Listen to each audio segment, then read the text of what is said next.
Hello people, how are you all? Today this video is for all those people who are aspiring to be a part of some project work like some research work of PhD or something. तो उसके लिए आपको research proposal देना पड़ता है। तो मुझसे request की एक लर्नर ने ऑन टेलीग्राम कि आप इसके बारे में बताएं, और पहले भी बहुत से बच्चों ने इसके बारे में रिक्वेस्ट की थी। तो आई डिसाइडेड कि इस पर एक वीडियो ही बना के डाल देते हैं। तो रिसर्च प्रपोज़ल बेसिकली क्या होता है? सपोज़ कीजिए मुझे एडमिशन लेना है पीएचडी के लिए किसी यूनिवर्सिटी में। तो व्हाट दे डू जनरली, वो आपसे या तो एंट्रेंस टेस्ट के बेसिस पे ही आपका एडमिशन करा देते हैं, या कई बार टेस्ट के साथ साथ वो आपका इंटरव्यू लेते हैं। तो इंटरव्यू में they basically want to know what you want to research about, वो आपका रिसर्च एप्टीट्यूड वहाँ पे देखना चाहते हैं। या फिर कई बार ऐसा भी होता है, अगर आपका नेट क्वालिफाइड है तो आप एग्जाम्प्टेड हो, आपको पेपर देने की ज़रूरत नहीं है, आपको डायरेक्टली इंटरव्यू कॉल आ जाता है। डायरेक्टली आपको प्रपोजल ही वहाँ पे प्रेजेंट करना होता है कि भाई मैं ये काम करने की इंटेंशन से यहाँ पे एडमिशन लेना चाह रहा हूँ। तो इफ़ दे गेट लाइक उनको अच्छा लगता है अगर आपका काम, तो they will surely take you up. ठीक है, तो इस तरीके से चीज़ें होती हैं। तो रिसर्च प्रपोजल इज़ बेसिकली आप एक अपना आइडिया उनके सामने दे रहे हो कि मैं इस तरीके से काम करूँगा। पहली चीज़ मैं आपको ये बता दूँ, मोस्टली इन द यूनिवर्सिटीज़ ऐसा होता है कि आपका जो प्रपोज़ल है वो केवल एक एडमिशन के लिए एक फॉर्मेलिटी मात्र होता है। ऐसा नहीं है कि आपने अगर प्रपोज़ल ये दिया है तो आपको एक्चुअल में आगे चल के यही काम अपनी थीसिस में करना है। This is not necessary. ठीक है, इनफैक्ट आप जो सिनॉप्सिस देते हो उस सिनॉप्सिस से भी आप अपना काम डेविएट कर सकते हो, बस आपको टाइटल सेम रखना पड़ता है। तो सबसे पहली स्टेप जो होती है रिसर्च में वो प्रपोज़ल होता है। अगर प्रपोज़ल एक्सेप्ट होता है तो आपको एडमिशन मिल जाता है। एडमिशन होने के बाद में फिर आपका कई बार पहले कोर्स वर्क होता है, उसके बाद सिनॉप्सिस होता है। फिर उसके सिनॉप्सिस में आपका टाइटल जो है वो डिसाइड हो जाता है। सिनॉप्सिस जो है वो भी एक आपका रिसर्च वर्क का ब्लूप्रिंट टाइप में होता है, बट हाँ आप उसको डेविएट कर सकते हो, बस टाइटल आप चेंज नहीं कर सकते अपना जो थीसिस का आपने रखा है। और फिर उसके बाद में आपकी फाइनल थीसिस जो है वो आती है। ये जो रिसर्च प्रपोजल फॉर्मेट एग्जाम्पल है ये मैंने APA की साइट से डाउनलोड किया है, तो इसको रेफ़र करना बहुत अच्छा है, बट हाँ आप इसमें थोड़ा आगे पीछे कर सकते हो। ठीक है, हार्ड एंड फास्ट कोई रूल नहीं है, because this is just a formality for your admission. क्योंकि इस वक्त क्या है, वो भी जानते हैं कि बच्चा जब मास्टर्स करके एडमिशन के लिए आ रहा है तो उसको रिसर्च के बारे में इतनी नॉलेज ऑलरेडी नहीं है। तो वो हम्बलनेस आपके अंदर भी होनी चाहिए कि आप उस चीज़ को एक्सेप्ट करो कि भाई मुझे अभी इतनी नॉलेज नहीं है, मुझे जितना समझ आया उस अकॉर्डिंग मैंने प्रिपेयर किया है। बाकी if I get selected, if I get a chance to be a part of this esteem institution and to learn from very highly prestigious professionals like you, then I will learn more. मैं अपने supervisor के साथ discuss करके उस चीज़ में और आगे काम करना चाहूँगा, मैं उसको और समझना चाहूँगा। अभी तो मुझे इसके बारे में इतनी नॉलेज नहीं है, तो जितना मैं अपने कर सकता था कैपेसिटी में उतना मैंने अपने अकॉर्डिंग एक प्रपोज़ल बनाया है, और इसमें मैं बहुत सारे अच्छे इनपुट्स आपसे लेना चाहूँगा। इस तरह का आपको हम्बलनेस वहाँ पे दिखाना चाहिए। तो बेसिकली यहाँ पे सबसे पहले होता है title page. Now what is title page? Title page में आपका पूरा जो टाइटल है वो आ जाएगा, थीसिस का जो भी आप टाइटल प्रपोज करना चाहते हैं, जो भी रिसर्च वर्क है आपका। उसके अलावा वहाँ पे आप जिस यूनिवर्सिटी को प्रेजेंट कर रहे हो उस यूनिवर्सिटी का वहाँ पे नाम डालें। ठीक है, उसका लोगो लगाएं। जैसे अगर मेरा यूनिवर्सिटी ऑफ राजस्थान है तो मैं लिखूँगी कि department of psychology, university of Rajasthan. ठीक है, और इसमें ऊपर हेडिंग भी आप डालेंगे research proposal submitted to university of, पहले department of psychology, university of Rajasthan Jaipur, उसका लोगो आ जाएगा यूनिवर्सिटी का। उसके बाद में फिर आप यहाँ पे अगर, क्योंकि वहाँ पे तो स्पेसिफिकली आप किसी एक जने को नहीं दे रहे हो, तो आप केवल अपना नाम यहाँ पे डाल दें और ईयर डाल दें। जैसे भी 2024 चल रहा है तो आप 2024 डाल दें। तो इस तरीके से आपका टाइटल पेज जो है वो यहाँ पे आ जाएगा, आपका नाम आ जाएगा सबमिटेड बाय। ठीक है, ये चीज़ यहाँ पे ज़रूर आएगी। टाइटल पेज में आपको 2-3 बातें मैं बताती हूँ जो आपको याद रखनी है। मैं नीचे बताती हूँ, एक सेकेंड। सपोज़ कीजिए this is your title page. मैं एक सेकेंड इसमें अच्छा ये नहीं लगेगा, ठीक है कोई बात नहीं। सपोज़ कीजिए ये आपका फर्स्ट पेज है, तो फर्स्ट पेज में सबसे पहले यहाँ पे आपका टाइटल आएगा। टाइटल का जो फ़ॉन्ट है वो आप फ़ॉन्ट रख सकते हैं 14 का।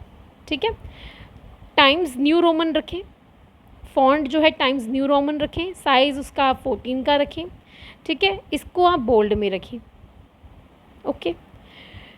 इसमें आपको अगर लगता है कि मुझे पूरा ऑल कैपिटल करना है तो आप ऑल कैपिटल भी कर सकते हो, ऑल कैप्स, या फिर आप ऐसा भी कर सकते हैं जो नॉर्मल एक सेंटेंस केस में हम लिखते हैं वहाँ पे आप लिख सकते हैं जो भी वर्ड्स आपके बड़े हों और इम्पॉर्टेंट हों। जैसे कि सपोज़ कीजिए हमारा काम है कोई एक पर्टिकुलर हम एग्जाम्पल लेते हैं। सपोज़ कीजिए आप देखना चाहते हैं effect of coffee consumption on sleep, ठीक है। तो इफ़ेक्ट का ई कैपिटल आ जाएगा, ऑफ का ओ स्मॉल आ जाएगा, कॉफ़ी कंजम्पशन का सी सी कैपिटल आ जाएगा, ऑन का ओ स्मॉल आ जाएगा, स्लीप का एस कैपिटल आ जाएगा। आप ये भी कर सकते हैं, पर कुछ लोगों को ये चीज़ थोड़ी सी कंफ्यूजिंग सी लगती है कि क्या कैपिटल ऑन करें क्या स्मॉल करें, तो आप सारे भी कैपिटल ऑन में लिख सकते हैं। आपको ये जो लिखना है ये लिखना है सेंटर अलाइनमेंट में, ठीक है। मैंने ये जो अभी लिखा ये मैंने लेफ़्ट अलाइनमेंट में लिख दिया, आपको इसे लिखना है सेंटर अलाइनमेंट में, ठीक है। तो मतलब सेंटर में जो आप करोगे तो ये स्लीप यहाँ पे बीच में आ जाएगा, ओके। कुछ लोग अगर ऐसा करते हैं कि भाई एक्सपेरिमेंटल स्टडी कर रहे हैं तो कोलॉन लगा के एन एक्सपेरिमेंटल स्टडी ऐसे भी लिख देते हैं, पूरा लिखते हैं एक्सपेरिमेंटल। तो आप ये बात याद रखिए कि जब आप ये लिख रहे हो तो आपका जो ये कॉलॉन है ऐसा ना हो कि ये कॉलॉन यहाँ आया इस लाइन के आखिर में और उसके आगे कोई वर्ड ना आ पाया और वो सीधा नीचे आया, वो चीज़ गलत मानी जाती है एज़ पर कर्लिंगर। ये मुझे मेरे सुपरवाइज़र ने ये चीज़ समझाई थी। तो आप ये ध्यान रखिए कि कॉलॉन के बाद कम से कम एक वर्ड तो वहाँ आए, ठीक है। कॉलॉन डायरेक्टली वहाँ ऊपर नहीं आना चाहिए, ये आप ध्यान रखें, ठीक है। कभी भी आप टाइटल में अंडरलाइन नहीं करेंगे, कभी भी आप इसमें ऐसे इन्वर्टेड कॉमास जो होते हैं वो नहीं लगाएंगे, ठीक है। ये कुछ चीज़ें मैं आपको बता रही हूँ क्योंकि मैंने इस बार जब हमारे एडमिशन हुए थे वहाँ पे बच्चों के प्रपोजल देखे थे, उन्होंने ये मिस्टेक्स करी है।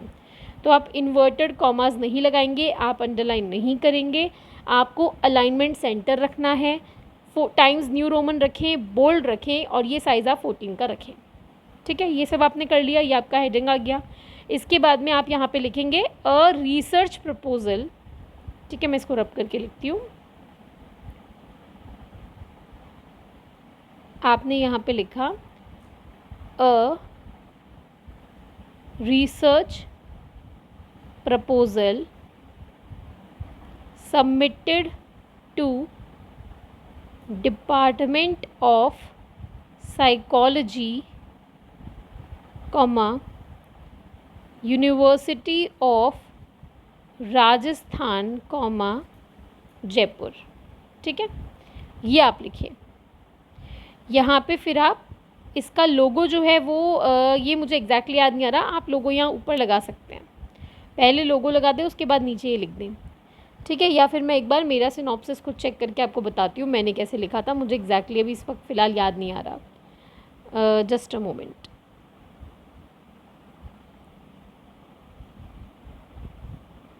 इसमें लोगो या तो मेरे हिसाब से ऊपर आता है या फिर शायद नीचे आता है, तो मैं एक बार ये चीज़ आपको तुरंत कंफर्म करके बता देती हूँ।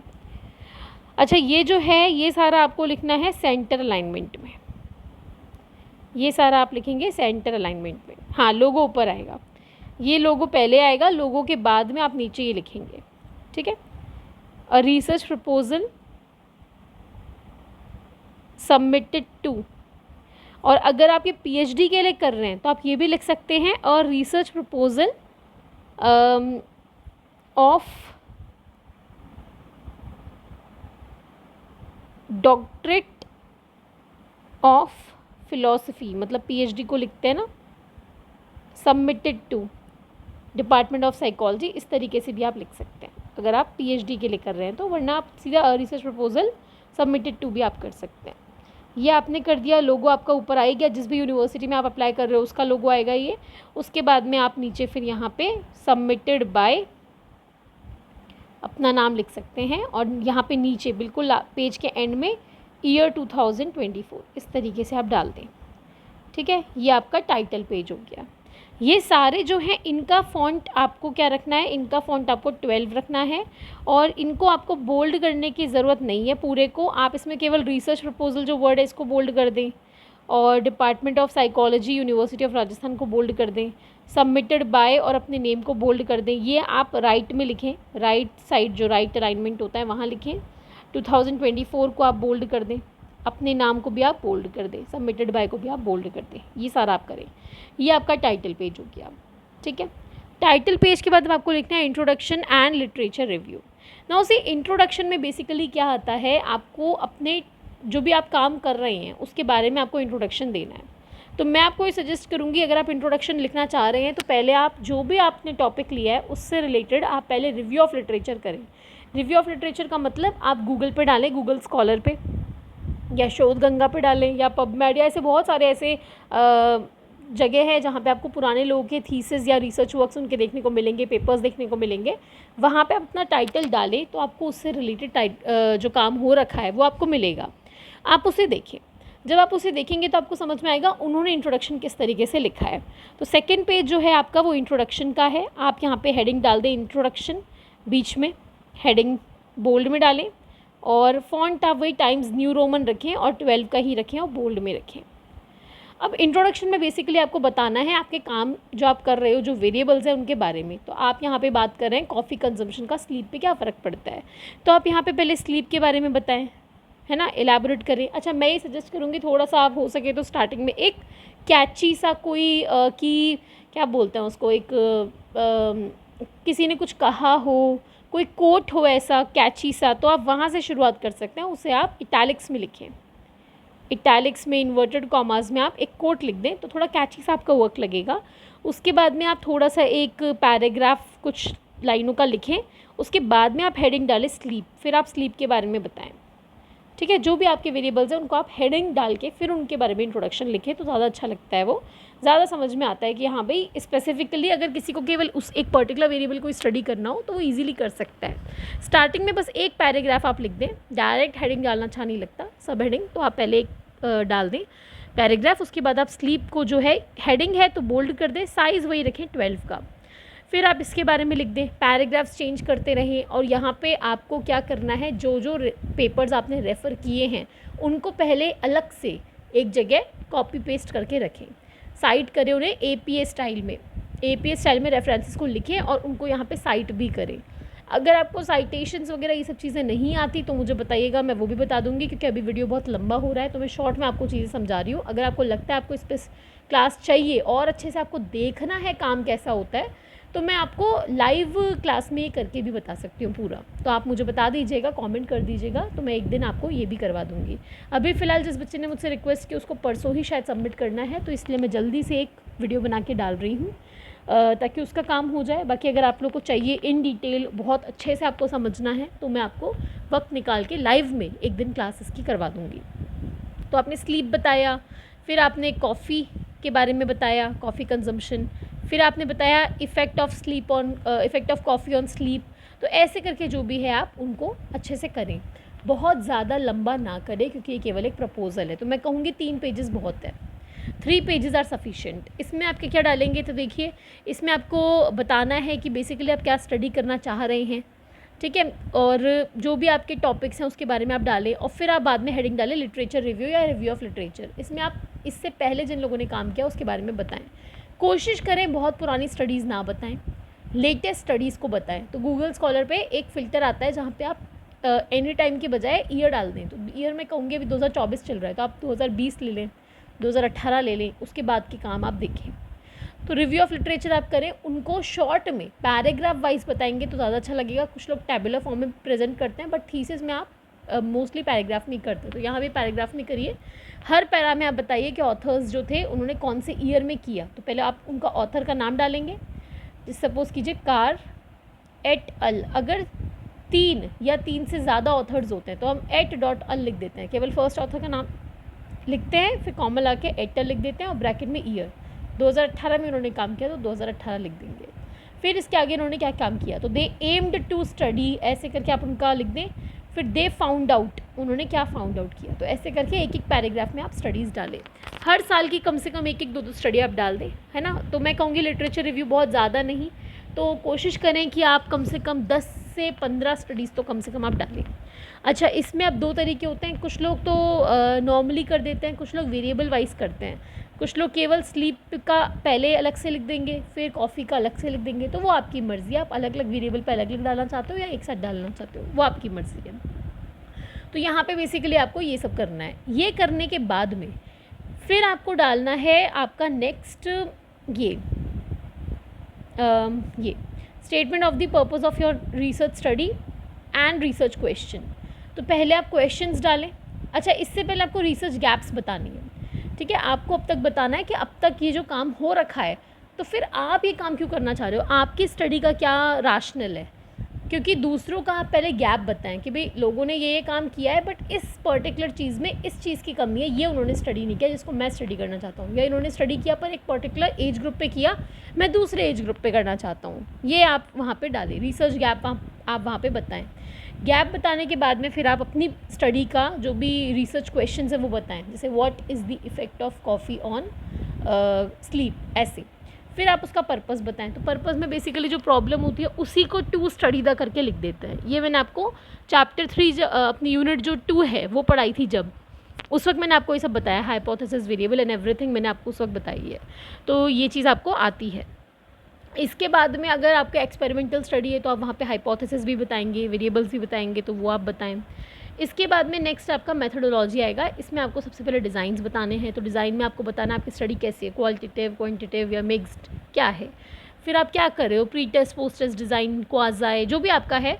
तो वो मैंने आपको चैप्टर 2 जो था यूनिट हमारी प्लेलिस्ट वाली, वो मैंने आपको वहाँ बताया हुआ है, वहाँ पे आप देख लो। टारगेट दिसंबर 24 वाली जो हमारी प्लेलिस्ट है, उसमें यूनिट नंबर 2 जो है हमारी नेट के एग्ज़ाम में रिसर्च वाली, उसमें हमने ये सब डिज़ाइन वगैरह डिस्कस किया है। तो आप वहाँ से देख लें कौन सी आपकी डिज़ाइन है, कौन से मेथड आप यूज़ में लोगे, लाइक एक्सपेरिमेंटल है, कंपैरिजन है, survey, interview, whatever you are using, तो वो आप बताएं। फिर आप अपना सैम्पल बताएं, आप किन लोगों पे स्टडी करने वाले हो, सैम्पल साइज़ आपने एक्सपेक्टेड कितना लिया है, कहाँ का लोगे, रूरल, अर्बन, मेल, फीमेल, ये सारी चीज़ें आप बताएं, ठीक है। इसके बाद आप देखें कि आपका सैम्पल जो है वो आप सेलेक्ट कैसे करोगे, ठीक है, तो वो आप बताएंगे। प्रोबेबिलिटी सैम्पलिंग, नॉन प्रोबेबिलिटी, या उनका कौन सा टाइप है, वो आपको बताना है। उसके बाद में आपको ये भी बताना है कि आप इन्फॉर्म्ड कंसेंट वहाँ पे रखने वाले हो, या फिर अगर नहीं रखने वाले तो क्यों नहीं रख रहे, ऐसा क्या उसमें आपकी स्टडी में इफेक्ट होगा कि आप नहीं रखने वाले। एथिक्स के बारे में वहाँ पे बताया, आप कौन कौन से एथिकल कंसिडरेशंस रखेंगे। फिर आप अपने मेजरमेंट बताएं कि आप कौन कौन से टेस्ट्स यूज़ में ले रहे हो, या आप खुद बना रहे हो तो क्या बनाओगे, इस तरीके की चीज़ें आप वहाँ पर बताएँ। तो इसकी ये चीज़ें आपको बतानी है। इसके अलावा ये इश्यूज़ वाली चीज़ वैसे मोस्टली स्टडीज़ में आती नहीं, अगर आपको लगता है कोई इश्यूज़ है, ऐसा कुछ है, तो वो भी आप वहाँ पे बता दें। इसके बाद में आप यहाँ पे अपना स्टैटिस्टिक्स भी बता सकते हैं कि आप क्या लगाने वाले हैं, आप क्या सोचते हो कि आप क्या लगाओगे, ठीक है। इसके अलावा आप अब देखो लिमिटेशन, मुझे लगता है अभी से तो आप क्या बताओगे, अभी रिसर्च प्रपोजल बन रहा है तो अभी से लिमिटेशंस बताने की कोई इसमें आवश्यकता आपको है नहीं। और इसके अलावा आप कोशिश करें कि जो आपका प्रोसीजर है वहाँ पे आप एक फ़्लो चार्ट बना के वहाँ पे डालें। फ़्लो चार्ट में आप बताएं कि हम इतने लोगों को सेलेक्ट करेंगे, उनको इतने इतने में हमने क्लासीफाई किया है। सपोज़ कीजिए मैंने 200 लोग लिए, तो मैं वहाँ पे लिखूँगी कि भाई n = 200, उनमें से मेरे मेल जो हैं वो 100 हैं, फीमेल जो हैं वो 100 हैं, इसमें से 50 रूरल हैं, 50 अर्बन है। इस तरीके से एक फ़्लो चार्ट में आप थोड़ा सा इसको एक्सप्लेन करने की कोशिश करें तो वो कैची लगता है, थोड़ा अच्छा लगता है देखने में। ये आप करें। इसके बाद में फिर आप रेफरेंसेस डालेंगे। रेफरेंसेस मैंने आपको अभी बताया कि जब आपने इंट्रोडक्शन किया था उस वक्त आपने, या रिव्यू ऑफ लिटरेचर करते वक्त जो आपने रेफ़र करें उनको आपने अलग से लिखा था कॉपी पेस्ट करके, वो अब आप रेफरेंसेस में डाल दें। एपेंडाइसिस अभी से मुझे नहीं लगता इसकी कोई ज़रूरत है, रिसर्च प्रपोजल में इसकी ज़रूरत यहाँ पे नहीं होती। अच्छा, अब एक और चीज़ आप याद रखें, आपने ये जो भी प्रपोजल बनाया है इसमें आप भाषा जो यूज़ में लेंगे वो लेंगे फ्यूचर टेंस, कि 200 पीपल विल बी सेलेक्टेड या वुड बी सेलेक्टेड। आप ये नहीं करेंगे वर सेलेक्टेड। इस बार मैंने प्रपोजल देखे, बच्चे क्या करते हैं, कॉपी पेस्ट कर लाते हैं, ठीक है। तो वो कैसे आइडेंटिफाई होगा कि बच्चे ने टीपा टाइपी करी है। भाई वो अगर किसी और का काम किया हुआ लेके आ रहा है, कोई ऑलरेडी पब्लिश्ड रिसर्च पेपर ला रहा है, तो ऑब्वियसली रिसर्च पेपर में हमारी लैंग्वेज पास्ट टेंस की होती है। काम करने के बाद में आपने पेपर लिखा तो आप पास्ट टेंस में लिखते हो। यहाँ पे आप प्रपोज कर रहे हो कि आप ये सब काम करोगे, ये सब आप करना चाह रहे हो, तो वो फ्यूचर टेंस में आएगा। मैंने ऐसे 1-2 पकड़े थे इस बार हमारे जब एडमिशन्स हो रहे थे, प्रपोजल मैंने बच्चों के देखे थे, कुछ लोग दिखा रहे थे कि भाई हमारा सही तो है ना, तो वहाँ पे बच्चे बेसिकली कॉपी पेस्ट करके ले आते हैं उन्हें लगता है कि टीचर को समझ नहीं आएगा, बट एक्चुअल में teachers are very much smarter than you, they are very much experience. तो उन्हें फुल ऑन करने की कोशिश ना करें। तो थोड़ा थोड़ा मैं आपको बता रही हूँ किन किन बातों से वो आपको पकड़ सकते हैं। तो ये फ्यूचर टेंस वाली बात आप याद रखें, आपको अपना पूरा पेपर फ्यूचर टेंस में लिखना है। ऑब्वियसली इंट्रोडक्शन और रिव्यू ऑफ लिटरेचर में ऐसा कुछ नहीं आएगा। इसके बाद जो आपने मेथड वगैरह ये सब बनाए, ये आपके फ्यूचर टेंस में आएंगे, प्रोसीजर वगैरह कि 200 people will be selected, 100 will be male, 100 will be female, उनका एजुकेशनल क्या रहेगा, वो सारी चीज़ें आप डालें। अच्छा, सैम्पल में आप ये भी लिख सकते हैं इंक्लूसिव और एक्सक्लूसिव क्राइटेरिया, कि आप किन्हें इंक्लूड करेंगे और किन्हें एक्सक्लूड करेंगे। लाइक अगर आप सपोज़ कीजिए अपनी स्टडी में केवल उन लोगों को लेना चाहते हैं जो मेडिकली फ़िट हैं, तो आप वो चीज़ वहाँ पे मेंशन करें कि भाई medically unfit people will be excluded, उन्हें एक्सक्लूडेड में डालें। या फिर अगर आप हेल्थ साइकोलॉजी से रिलेटेड कोई काम कर रहे हैं, तो वहाँ पे ऑब्वियसली आप ऐसे लोगों को ले रहे हैं जो सपोज़ कीजिए कि डायबिटिक हैं, तो आपको इंक्लूसिव में लिखना पड़ेगा कि type 2 diabetes people are selected, और एक्सक्लूसिव में लिखेंगे टाइप 1 डायबिटीज़, या फिर या फिर all those people who are not diabetic will not be selected. ऐसे करके आपको वहाँ पे बताना पड़ेगा। स्टैटिस्टिकल एनालिसिस में आप लिखेंगे कि based on the data gathered suitable statistics will be applied.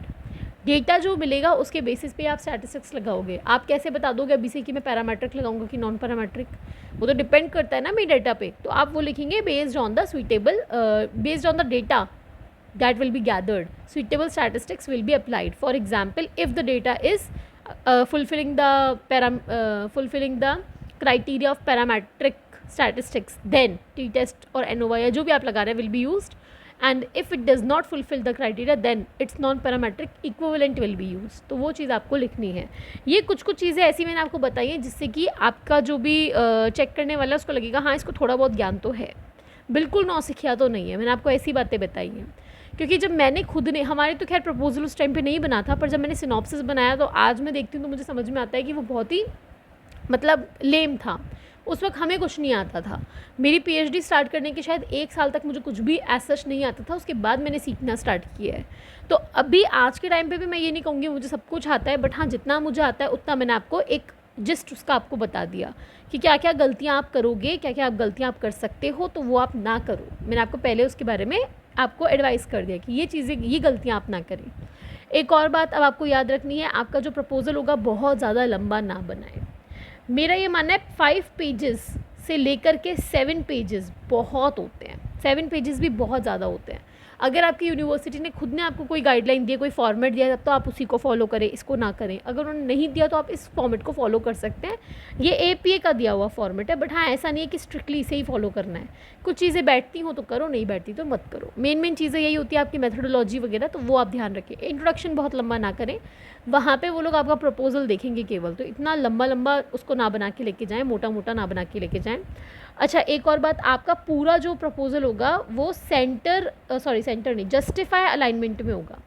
जो इंट्रोडक्शन वगैरह आपने लिखा वो आपका जस्टिफाई अलाइनमेंट में आएगा। जस्टिफाई अलाइनमेंट में क्या होता है, आपकी लाइन जो होती है हमेशा पूरी, यहाँ से भी पूरी प्रॉपर, यहाँ से भी पूरी प्रॉपर होती है। लेफ्ट में रखते तो कोई वर्ड यहाँ एंड हो रहा है, फिर कोई यहाँ हो रहा है, कोई यहाँ हो रहा है, तो ये चीज़ नहीं होनी चाहिए, जस्टिफाई होना चाहिए। जहाँ पे मैंने सेंटर बोला वहाँ सेंटर आएगा, अदरवाइज़ पूरा आपका पेपर जस्टिफाई अलाइनमेंट में आएगा। ये आप याद रखें। लास्ट में रेफरेंसेस डालें, रेफरेंसेस एपीए स्टाइल में डालें और अल्फ़ाबेटिकल डालें। रेफरेंसेस जो हैं वो आपके हमेशा अल्फ़ाबेटिकल आने चाहिए, बहुत ज़्यादा भी ना डालें। 1 पेज मुश्किल से, 1.5 पेज मुश्किल से, उससे ज़्यादा नहीं। इतना सा काम आप करें तो it will be well and good. हो सके तो नीचे पेज नंबर डाल दें, पेज के लास्ट में आता है ना पेज नंबर का ऑप्शन डालने का। आप खुद टाइप ना करें, वर्ड फाइल आप बनाओगे तो वहाँ पे ये ऑप्शन होता है कि आप पेज नंबर वहाँ डाल सके। तो यहाँ पेज के नीचे डालें या पेज के ऊपर यहाँ राइट साइड में डालें, या तो सेंटर में डालें बॉटम में, या फिर टॉप में राइट में डालें। इससे थोड़ा सा काम आपका अच्छा लगता है। तो ये कुछ चीज़ें आप करें, और आपका हो सके तो उन्होंने बताया होगा कितनी कॉपीज़ आपको लेके जानी है इसकी, नहीं बताया तो कम से कम 3 तो आप लेके जाएं। 1 आपके पास रहे, 2 वो लोग मांग ले तो उनको दे दें, कम से कम लेके जाएं। 3 तो कम से कम लेके जाएं। इसके अलावा पीपीटी वो आपको जहाँ तक है प्रेजेंट करने को बोलेंगे, तो पीपीटी में भी आपको इंट्रो वगैरह बहुत ज़्यादा नहीं रखना। मेन फोकस आपको करना है कि लोगों ने क्या काम किया और गैप क्या है, और आप ये काम क्यों करना चाहते हो, why are you motivated to do this work, इससे क्या बेनिफिट होगा, सोसाइटी को इससे क्या मिलेगा, ये चीज़ आप बताएं। इसके अलावा वही मेन मेथडोलॉजी पे फोकस किया जाता है कि आप क्या काम करोगे, मेथडोलॉजी बताओ, प्रॉब्लम, आपका क्वेश्चन, प्रॉब्लम, ऑब्जेक्टिव जो जिसे हम कहते हैं, हाइपोथेसिस है तो अगर एक्सपेरिमेंटल स्टडी है तो वेरिएबल्स क्या हैं, टूल्स क्या लोगे, ये कुछ कुछ चीज़ें आप वहाँ पे डालें। ठीक है, टूल्स जो आप ले रहे हैं कोशिश करें ऐसा ले जो इंडियन पॉपुलेशन पे वैलिड हो, अगर आपकी पॉपुलेशन इंडियन है तो ये कोशिश करें, क्योंकि ये कई बार सवाल उठता है कि आपने ये लिया है तो ये तो फॉरेन का टूल है, ये इंडिया में कैसे लगेगा, इसका कोई इंडियन अडेप्टेशन नहीं था क्या। तो अगर नहीं था तो बोल दें भाई था ही नहीं, और एक्चुअल में लोगों ने इसको लगाया हुआ है पहले भी इंडियन पॉपुलेशन पे, तो इट वर्क्स। तो अभी के लिए मैं शॉर्ट में इतनी ही टिप्स देना चाहूँगी, बाकी हाँ कभी हम लाइव में इसके बारे में डिटेल में ज़रूर बात करेंगे, ये बहुत इंटरेस्टिंग टॉपिक है, will discuss about this again. इसके अलावा अभी के लिए जिसने भी मुझसे रिक्वेस्ट की थी, आप कोशिश करें आपका बन जाए टाइमली। मैंने आपको आज का ही प्रॉमिस किया था, आज ही मैंने आपके लिए वीडियो अपलोड भी कर दिया है। बाकी आपको और कोई हेल्प चाहिए हो तो मुझे बताइएगा। अदरवाइज़ जो लोग देख रहे हैं वीडियो, जो लोग आगे इस पर कोई हेल्प चाहते हैं तो you can also contact me. देखो पेज नंबर जैसे इन्होंने डाला है, ये ऊपर ऊपर डाला ना टॉप राइट में, या तो यहाँ डाल दो या फिर ये पेज एंड हुआ तो यहाँ इसके बॉटम में भी डाला जा सकता है इस तरीके से, तो ये भी आप कर सकते हैं। ये PDF आपको APA की साइट पे मिल जाएगा, गूगल पे सीधा डालो रिसर्च प्रपोजल बाय APA तो वहाँ आ जाएगा। ओके चलिए, bye bye, take care, thank you.